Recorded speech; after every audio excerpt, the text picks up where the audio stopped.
मैं सबसे ज्यादा भाव से देखती हूँ जब माताएं बटुए में से 10 रुपए निकालकर मुट्ठी में बांधकर और रख देती है। मेरी नजर में वो 10 रुपए 11 लाख के बराबर है, क्योंकि वो 10 रुपए उनने दान के लिए बचाए हैं। वो कहते हो ना कि जेब में से किधर गए पैसे, वो कभी भी अपने लिए, ऐसा नहीं कि कोई उस पैसे से वो आपको पानी पताशी खाते मिलेंगे कि कोई चाट पकौड़ी खाते मिलेंगे। उस पैसे से या तो वो दान करेगी या अपने घर के अंदर जब कोई तकलीफ आएगी तुरंत चावल के डब्बे में से पैसा निकालकर ऐसे दे देगी, ऐसे दे देगी जैसे आहा बिना प्रमाण के थोड़ी।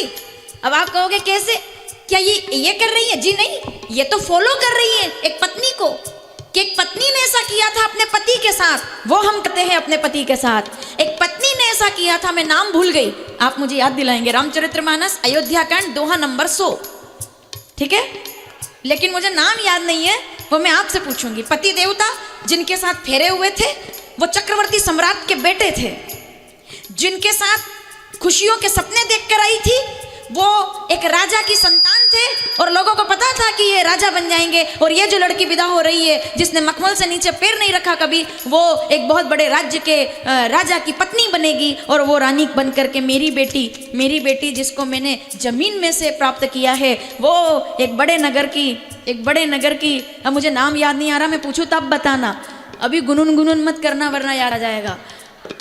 बड़े राज्य की रानी बनेगी, ये वो पिता जानते थे, लेकिन क्या हुआ, न बंगला रहा, न महल रहा, चप्पल तक नहीं रही पैरों में। सोचो आप कितनी बड़ी बात है। रामचरितमानस अयोध्या कांड 286 दोहा, सारी चौपाइयां पढ़िए आपको जवाब मिल जाएगा मैं किसकी बात कर रही हूं। पुत्री पवित्र किए कुल दो। एक पिता ने जब गर्व से अपनी लड़की को देखा था जंगल के अंदर, वो वैरागी के कपड़े में थी, जिसको विदा किया था उसके ही बराबर वजन के सोने पहना करके, उनके ही बराबर वजन का सोना पहना करके अपनी बेटी को विदा किया था। आज उनको कैसे वस्त्र में, वो साधु वाले वलकल वस्त्र में देखा, तो जनक जी ने अपनी बेटी के सिर पे हाथ रख के कहा था, बेटी तूने आज 2 कुल पवित्र कर दिए कि बेटी हो तो तेरे जैसी हो, पुत्री पवित्र किए।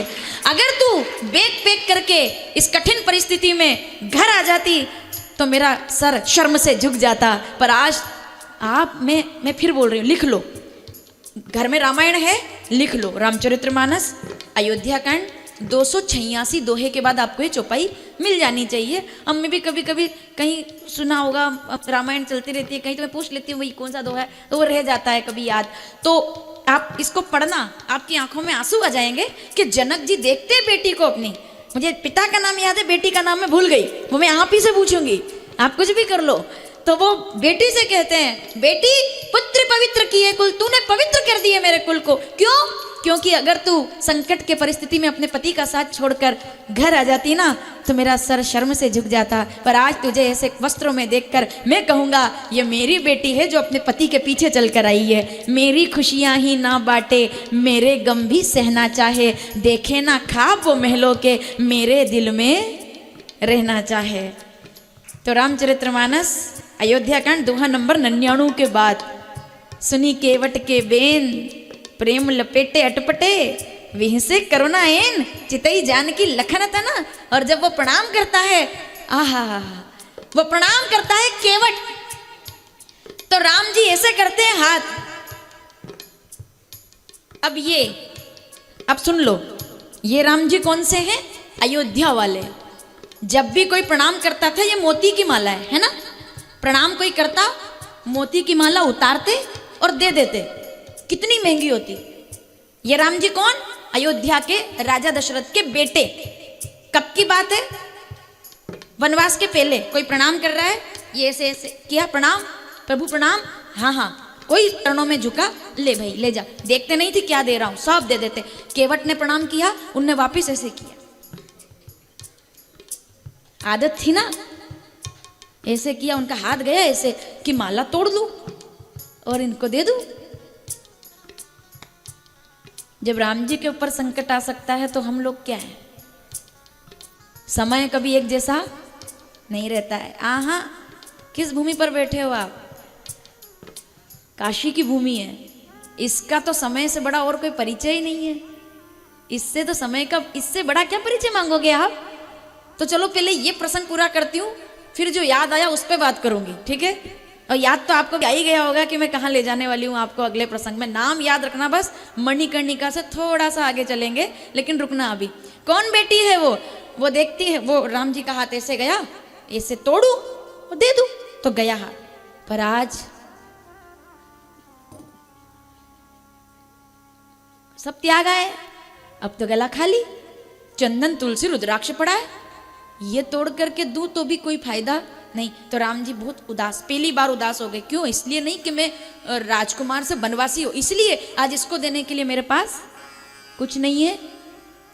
ऐसे करके हाथ नीचे आने लगा। अब देखो आप, अब इस समय हाथ ऐसे आया ना, इनका हाथ ऐसे आया और तुरंत हाथ सीता जी का अपनी अंगूठी पर गया और अंगूठी निकाल करके अपने पति को देकर कहती है, आपका समय ठीक नहीं है तो क्या हुआ, आपकी पत्नी तो आपके साथ है, ये अंगूठी आप रख लीजिए, ये अंगूठी आप रख लीजिए।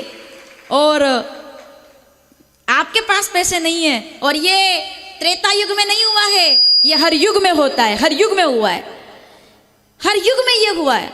एक सोफे की व्यवस्था देखो, अगर हमारे बीच में संतों का आगमन हो रहा है तो एक सोफे की व्यवस्था, हाँ वो वाला सोफा खाली करवा लो। और कोई बात नहीं, आप कोई संत हमारे बीच में शायद आने वाले हैं तो उसके लिए थोड़ी व्यवस्था बने, और जिन बाकी लोगों को कुर्सी पर, संतों के लिए व्यवस्था बन रही है।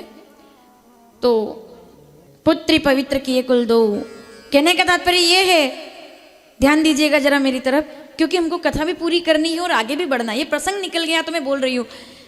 तो पत्नी कौन है जो अपने पति का संकट में साथ ना छोड़े? तब राम जी की तरफ अंगूठी बढ़ाकर कहती है कि ये लीजिए, आपके पास नहीं है तो क्या हुआ, मैं अपनी अंगूठी आपको देती हूँ ना।